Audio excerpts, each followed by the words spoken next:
On part pour un relooking à quai sur une péniche. La propriétaire s'est laissée aller, a laissé faire le temps. L'idée aujourd'hui, transformer ce Capharnaüm en un lieu de détente paradisiaque.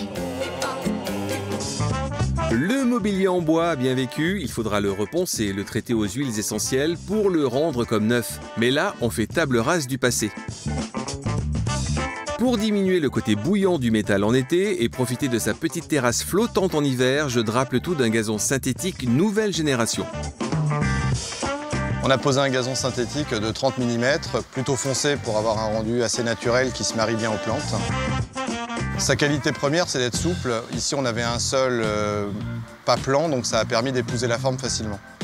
On l'entretient de manière classique. Ici, ça va être l'aspirateur ou après du savon, de l'eau pour nettoyer. On mise aussi sur des bacs à roulettes faciles à porter avec une réserve d'eau. La couleur tendance est le gris, le végétal est en valeur.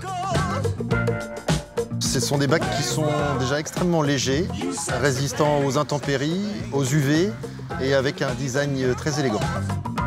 Des blancs, des gris anthracites, des noirs, des couleurs très sobres et très élégantes qui s'associent avec un peu l'ensemble des végétaux du jardin. Ce sont des bacs qui sont sur roulettes, qui va leur permettre d'être mobiles pour pouvoir les déplacer au fil de la saison et de pouvoir restructurer son jardin en fonction de ses envies.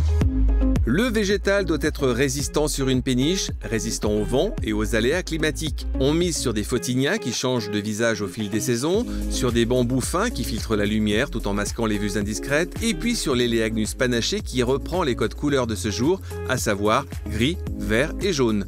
Le tournesol fait naturellement le lien avec un mobilier très tendance. C'est en 1972 que cette jolie fleur a éclos pour la première fois. Héritière de l'insouciance des années 70s, ce mobilier refleurit aujourd'hui pour apporter une touche de bonne humeur, un design intemporel qui donne du peps à l'ensemble.